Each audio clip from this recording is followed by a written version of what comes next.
Hare Krishna. We continue reading from Bhagavad Gita as it is. Chapter 5, Karma Yoga, Action in Krishna Consciousness. Text 2.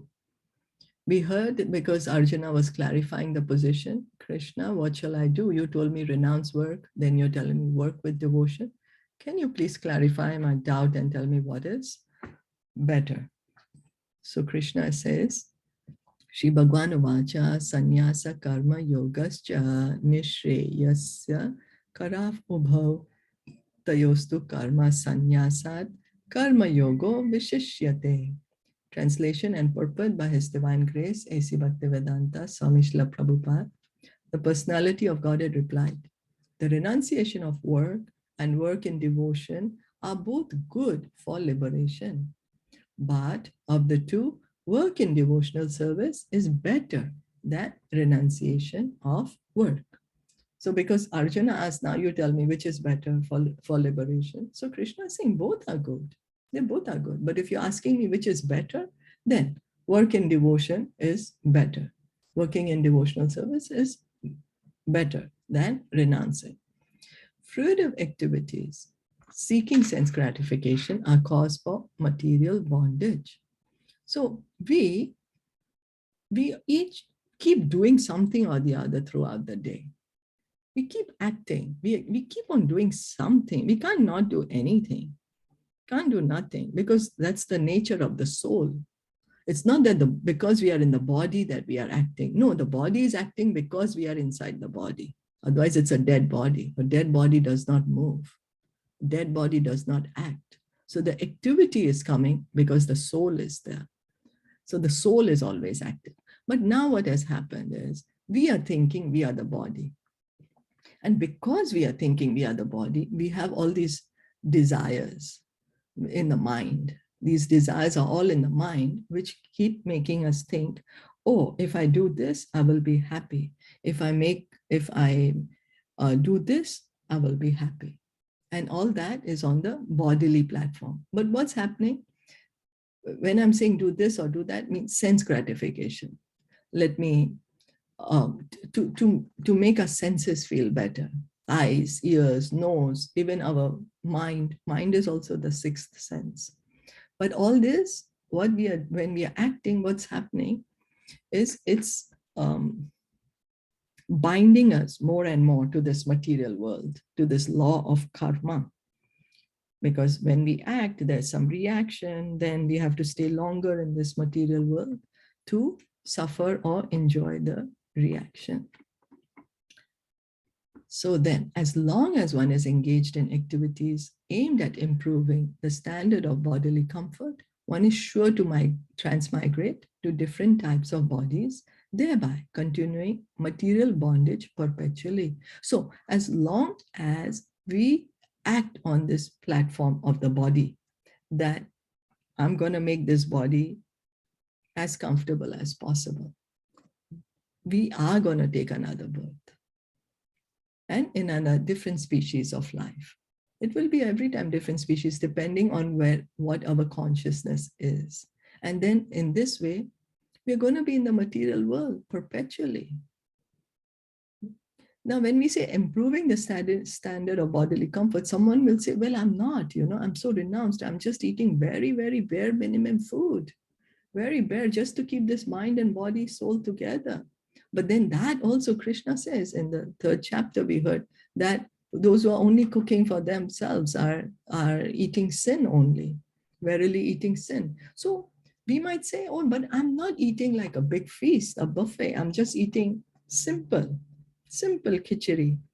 But it's not offered. It's not being cooked with devotion. It's not being cooked for Krishna. Then he says you're eating sin. So even by just a simple activity of eating, we are creating further bodies for ourselves. That's the reason Krishna is saying you better work in devotional service, because renounce, how much can you renounce? You will act. It's not possible for us not to do any activity at all.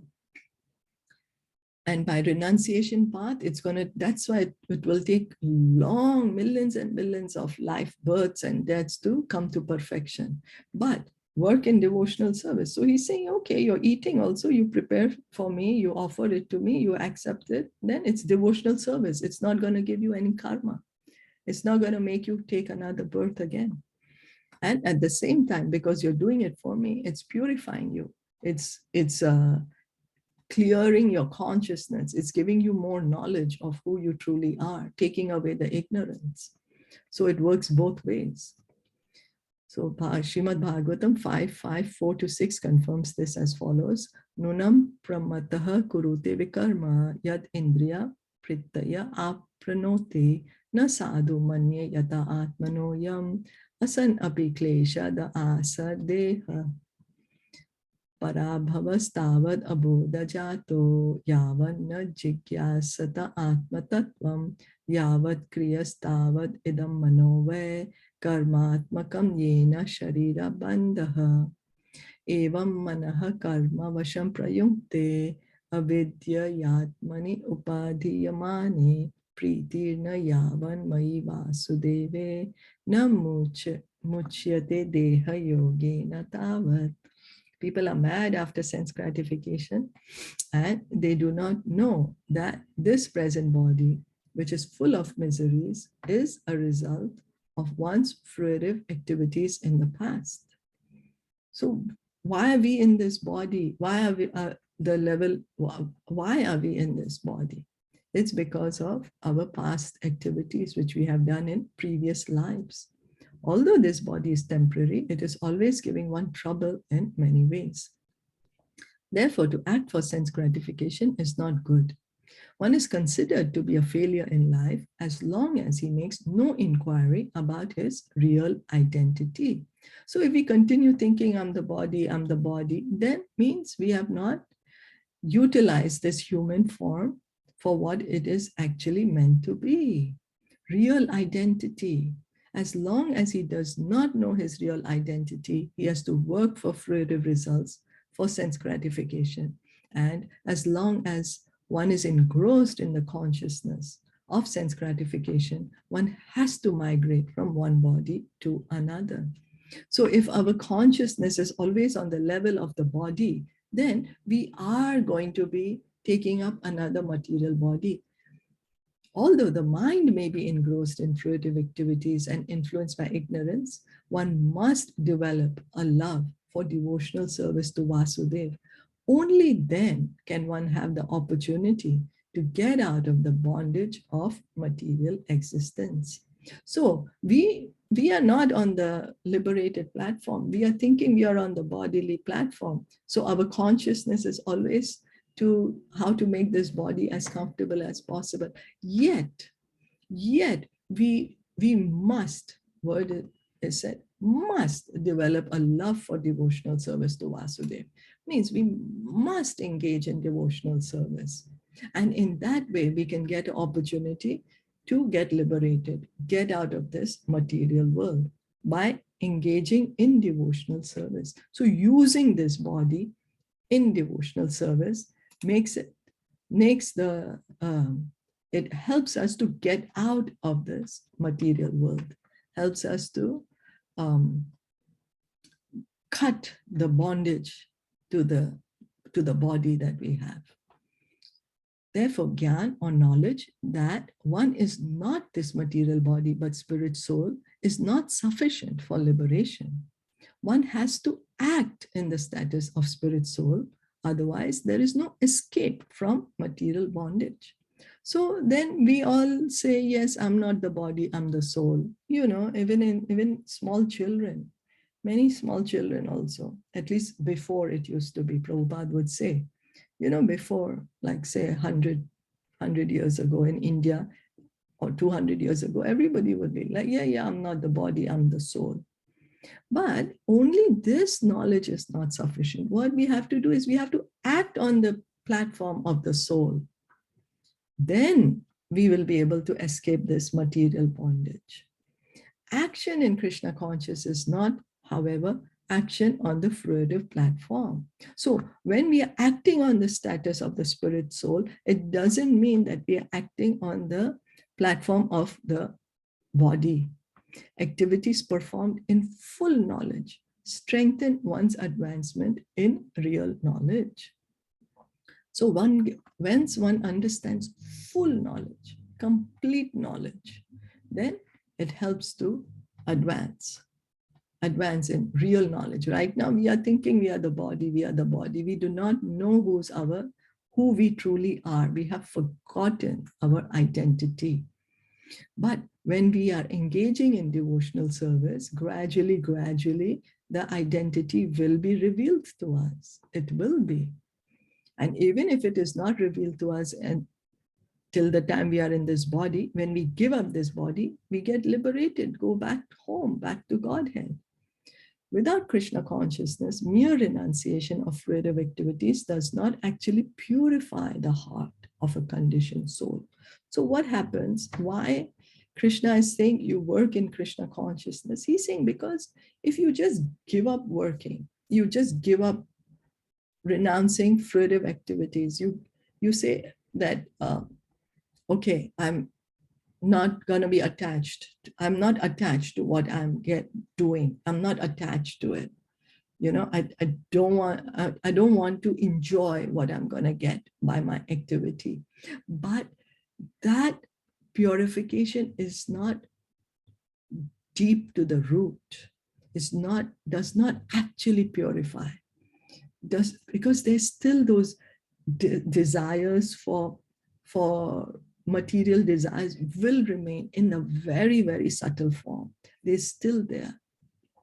So as long as the heart is not purified, one has to work on the fruitive platform. But action in Krishna consciousness automatically helps one escape the result of fruitive action so that one need not descend to the material platform. So what happens is if one acts in Krishna consciousness, then when one is acting in Krishna consciousness, the heart is getting purified, there are no more desires are coming. And because one is acting in Krishna consciousness, there is no karma being made, there is no reaction, then one is free, liberated, no more bound by these laws of karma, so can get liberated. Therefore, action in Krishna consciousness is always superior to renunciation, which always entails a risk of falling. So renunciation can give one liberation, but in renunciation, because the heart is still not yet purified, there is still the material desires in a very, very subtle form are there. So there is a chance, there is a risk by which that soul, even though he is situated on a liberated platform, there is a risk where he might again come to this material platform. So renunciation without Krishna consciousness is incomplete. So because it's not the renunciation, because the purification has not happened completely, the material desires are still there. So Srila Rupa Goswami says in Bhakti Rasamrita Sindhu 1.2.258 that only renunciation without a Krishna consciousness is incomplete. Both have to go hand in hand. Prapanchikatya buddhya hari sambandhi vastunaha mumukshubhi parityago vairagyam falgu katyate. When persons eager to achieve liberation renounce things related to the Supreme Personality of Godhead, thinking them to be material, their renunciation is called incomplete. So if I renounce, I say, I don't want this because I don't want anything to do with material things. So I give this up.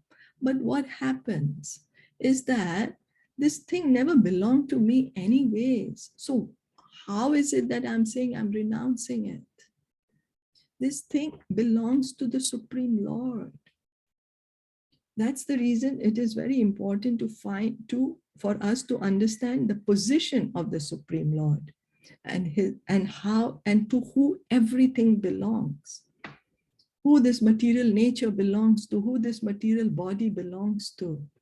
When we understand this, then we will not artificially renounce, because artificial renunciation is incomplete, because then we are renouncing things which actually belong to the Supreme Lord, thinking that it is material. renunciation is complete when it is in the knowledge that everything in existence belongs to the Lord and that no one should claim proprietorship over anything.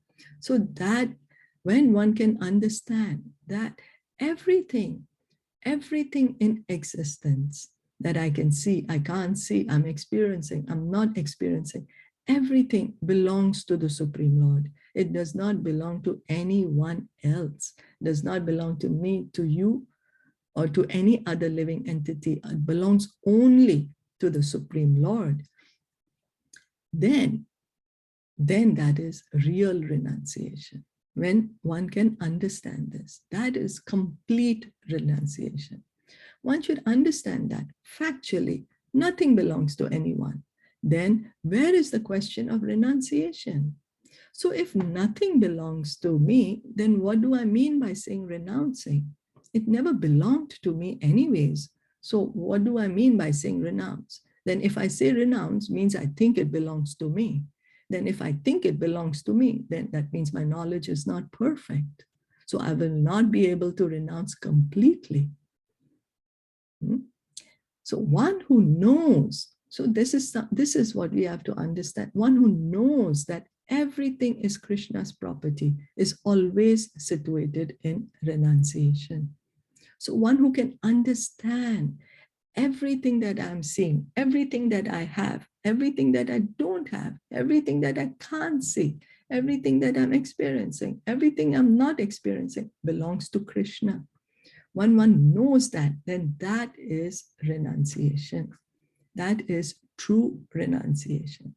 Since everything belongs to Krishna, everything should be employed in the service of Krishna. So if nothing belongs to me, and if everything belongs to Krishna, then it should be used for him because it belongs to him. It's like when we are at home, then we use the things for ourselves. No, oh, it's my home. It's not that we go to someone else's house and start taking things as if they belong to us. We don't, right? So because what we have in the house, we say, oh, I'm the owner of it. But who is actually the real owner of the things in our house? Who is the real owner? We think it's us, but the real owner is Krishna. It's Krishna. And that's the reason it is so important to understand the position of the material energy, the position of Krishna and our position in this material world. Then we will be able to really renounce the world and leave this world and get liberated. This perfect form of action in Krishna consciousness is far better than any amount of artificial renunciation by a sannyasi of the Mayavadi school. So if I understand that everything is Krishna's property, so whatever I have, I should use it for the service of Krishna because it's his, then that is true renunciation. That is action in Krishna consciousness. And that will help us to purify our heart. That will help us to purify our consciousness. That will keep giving us more and more of the spiritual, help us realize the spiritual knowledge, help us to truly give up this material world and get liberated. And it all begins by hearing and chanting. All begins by hearing and chanting. Is that okay? Wow, like this is a complete new explanation. Like this is a complete new thing that I have learned from this shloka today. Yeah, I've read it so many times, but yes, this like the false renunciation that we don't have to give up. Falgu Vairagya. Falgu Vairagya means false renunciation. Yeah. Wow. That's what we have to imprinted, yes. That this is like how we have to connect everything to him, and we have to remember that it all belongs to him. So how can we renunciate that when it all belongs to him? Wow. This is a beautiful explanation. Yeah. Thank you. Thank you. Yes. That's what Rupa Goswami is telling us, that don't be a Falgu Vairagi. Be real Vairagi. Use in the service of Krishna. Everything, anything, all resources, use it for service of Krishna.